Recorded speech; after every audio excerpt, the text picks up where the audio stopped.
नमस्कार, मैं हूं आपके साथ मयंक। आज 1 तारीख है और इस वक्त की बेहद अहम खबर आ रही है। ईरान ने बड़ा मिसाइल अटैक किया है कुवैत के ऊपर और बताया जा रहा है फतह मिसाइल फायर की गई है ईरान की तरफ से, आईआरजीसी की तरफ से, और कुवैत में एक एयरबेस को तबाह कर दिया गया है। ये वो एयरबेस है जहां से अमेरिका की तरफ से हमले किए गए। देखिए, ये अब से थोड़ी देर पहले की ही खबर है। आज सुबह के वीडियो में मैंने आपको बताया था कि किस तरह से अमेरिका के कई ड्रोन्स गिरा दिए हैं ईरान ने। उसके बाद अमेरिका की तरफ से ईरान के 3 द्वीपों पर हमले किए गए। गोरुक पर हमला किया गया, सिरिक पर हमला किया गया और केशम आइलैंड्स पर हमले किए गए। इन तीनों द्वीपों पर टॉम हॉक मिसाइल से हमला किया गया, ऐसा बताया जा रहा है, और फाइटर जेट का भी इस्तेमाल किया गया। ड्रोन अटैक्स भी किए गए अमेरिका की तरफ से, और इस हमले का जवाब ईरान की सेना ने महज 1 घंटे के अंदर दे दिया। और जो जानकारियां सामने आई उसके मुताबिक कुवैत के एयरबेस का इस्तेमाल किया गया हमला करने के लिए ईरान पे। देखिए, कुछ दिनों पहले भी ऐसा ही हुआ था, कुवैत की तरफ से एयरबेस का इस्तेमाल करते हुए हमला किया गया था और ईरान ने जो है वो मिसाइल दाग के अमेरिकन एयरबेस को तबाह किया था। अब एक बार फिर कुवैत के एयरबेस का इस्तेमाल किया गया और जिस एयरबेस का इस्तेमाल किया था उसके ऊपर फतह मिसाइल दागी है ईरान ने और उस एयरबेस को तबाह कर दिया है। देखिए, इस वक्त की बेहद अहम खबर, और इस हमले के बाद एक बार फिर अमेरिका और ईरान के बीच तनातनी बढ़ गई है और युद्ध जैसी स्थिति है। देखिए, जितनी बातचीत वाली बातें थी और डील्स वाली बातें थी वो सब पीछे छूट चुकी हैं और लगातार हमले जारी हैं। बंदर अब्बास पर हमला हुआ, इसके पहले भी केशम आइलैंड्स पर हमले हुए और इन हमलों के बाद अब एक नया हमला फिर से, जिसमें ईरान के 3 द्वीपों को नुकसान पहुंचाया गया। देखिए, जो खबरें आई उसके मुताबिक ईरान ने लगातार हमले करके अमेरिका के 4 से 5 ड्रोन्स तबाह कर दिए हैं पिछले 3 दिनों के अंदर। ये वो ड्रोन्स हैं जो ईरान के द्वीपों की जासूसी करने के लिए भेजे गए थे। मैंने आपको देखिए अब से चंद घंटों पहले ही जो सुबह वीडियो डाला आज उसमें बताया था कि ईरान के जितने आइलैंड्स हैं उनकी जासूसी की जा रही है और ऐसा तब होता है जब किसी तरह का ग्राउंड ऑपरेशन या किसी हमले की तैयारी होती है। देखिए, अमेरिका बार बार ईरान के उन मिसाइल लोकेशंस को पता करना चाहता है जहां से मिसाइल लॉन्चर्स हैं, मिसाइल्स फायर की जाती हैं, जो ड्रोन स्टेशंस हैं उनका पता करना चाहता है। इसीलिए ये ड्रोन्स भेजे जा रहे हैं जासूसी करने वाले। और आप देखिए, ये जासूसी ड्रोन्स जाते हैं, उसके बाद हमले हो जाते हैं। बिल्कुल ऐसा ही हमला बंदर अब्बास में हुआ। इसके पहले हमला केशम आइलैंड पर भी इसी तरह के हमले किए गए थे, तेहरान में भी हमले किए गए थे।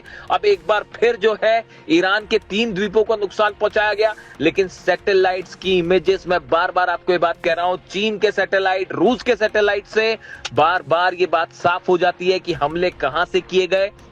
जो नई जानकारी सामने आई उसके मुताबिक एक बार फिर कुवैत के बेसेस का इस्तेमाल किया गया और जिस एयरबेस का इस्तेमाल किया था आईआरजीसी ने अपनी बैलिस्टिक मिसाइल फायर की है। फतह की जानकारी सामने आ रही है कि फतह 2 मिसाइल फायर की गई और जिसको रोकना अमेरिका के बस की बात नहीं थी, ना ही कुवैत का डिफेंस सिस्टम उसे रोक पाया है। और ईरान का दावा है कि सीधा उस एयर बेस को फतह मिसाइल्स ने हिट किया है और कम से कम 3 से 4 मिसाइल्स फायर की गई हैं जो कि उस एयर बेस पर गिरी हैं और बताया जा रहा है उसके रनवे को पूरी तरह से तबाह कर दिया है ईरान ने और कुछ वहां पर खड़े फाइटर जेट्स को भी नुकसान होने की खबरें आ रही हैं, ऐसे दावे हैं। अभी इसको कंफर्मेशन में थोड़ा सा वक्त लगेगा।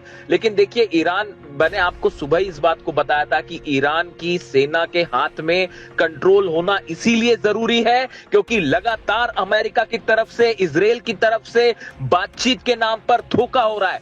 बार बार ये खबरें सामने आती हैं कि कोई बातचीत होने वाली है, डील की तैयारी हो रही है, कोई ड्राफ्ट तैयार हो रहा है। इस बीच हर बार धोखा करते हैं डोनाल्ड ट्रंप और अमेरिका और हमले कर देते हैं। पिछले 15 दिनों के अंदर ये चौथा हमला है जो बिना किसी उकसावे के किया गया। अमेरिका के जितने ड्रोन गिरे हैं वो ईरान के एयर स्पेस के अंदर गिरे, वो हॉर्मूज में एयर स्पेस के अंदर घुसे। अगर किसी देश के एयर स्पेस का उल्लंघन होता है तो ये उसका अधिकार है कि सामने वाले दुश्मन देश के किसी भी एयरक्राफ्ट को या ड्रोन को मार गिराए और ईरान की सेना ने यही किया। देखिए बार बार ईरान की सेना की तरफ से ये वार्निंग्स दी जा रही है कि हॉर्मूज में अगर आप हमारे वाटर्स के अंदर आते हैं, बिना हमारी परमिशन के आते हैं, तो आपके जहाजों को तबाह कर दिया जाएगा, आपके टैंकर्स को हिट किया जाएगा। अगर आप हमारे एयर स्पेस में आएंगे तो आपका एक भी प्लेन वापस नहीं जा पाएगा। ईरान ने अपना खुद का एयर डिफेंस सिस्टम डेवलप किया है, जिसकी ताकत हमने पिछले 10 दिनों में देखी और जिससे पूरा अमेरिका और इजराइल हैरान है। और अब देखिए वही एक बार फिर से 3 द्वीपों को टारगेट किया गया। ये साफ था, जिस तरह से ड्रोन्स भेजे गए, जासूसी ड्रोन्स भेजे गए, MQ-9 रिपर ड्रोन्स भेजे गए, इससे ये साफ था कि किसी ना किसी तरह के हमले की तैयारी चल रही है। और बार बार अमेरिका ईरान के उन लोकेशंस को पता करता है जहां से मिसाइल्स फायर होती है और उन्हें ही तबाह करने की कोशिश की जा रही है। देखिए ये एक रणनीति के तहत हो रहा है। जिस तरह से इजराइल लगातार लेबनान पर हमले कर रहा है, गाजा पर हमले कर रहा है, ये हमले एक पॉलिसी के तहत होते हैं कि सामने वाले देश को आप लगातार उलझाए रखें।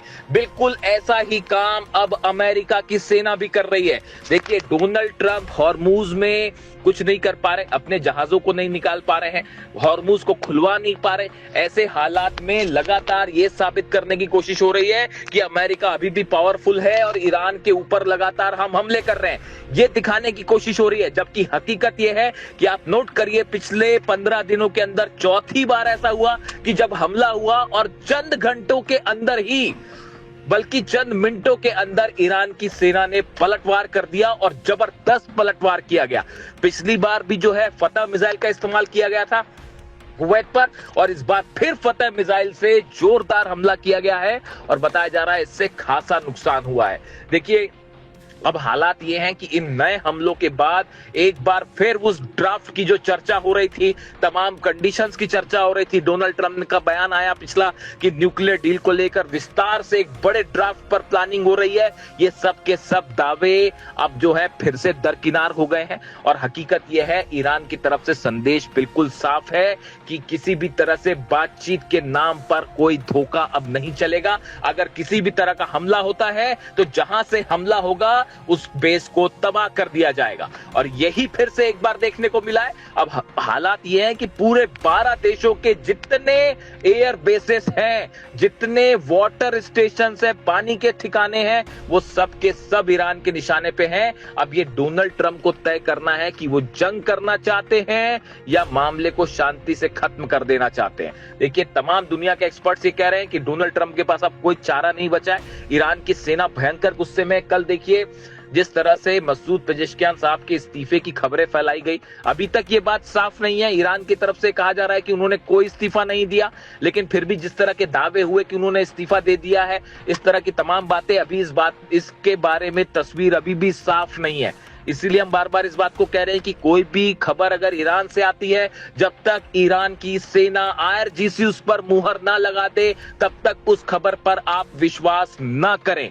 देखिए लगातार वेस्टर्न मीडिया की तरफ से तमाम खबरें आ रही हैं, कई ईरान पर नुकसान की खबरें आती हैं, कभी ईरान में असंतोष की खबरें आती हैं, लेकिन हकीकत यह है बीती रात एक बार फिर तेहरान में लाखों लोग जमा हुए और सबने अल्लाह अकबर के नारों से पूरा ईरान गूंज रहा है। और ईरान की जनता पूरी मजबूती के साथ अपनी सेना के साथ खड़ी हुई है और उसका कहना है कि हम सेना के साथ हैं, सेना के हर फैसले के साथ हैं। और इन हालात में ये ताजा हमलों ने एक बार फिर ईरान और अमेरिका को आमने सामने खड़ा कर दिया है और पूरा अरब एक चिंगारी से बड़ी जंग फिर छिड़ सकती है और पूरा मिडिल ईस्ट, पूरा अरब देश एक बार फिर जो है वो जंग के मुहाने पर खड़े हुए हैं। अब यहां से देखिए आगे क्या डेवलपमेंट होता है, क्या ईरान की तरफ से और हमले होते हैं या अमेरिका इसका बदला लेने के लिए फिर हमले करता है। इससे जुड़ा जो भी अपडेट होगा वो मैं आप तक पहुंचाऊंगा। Thank you so much.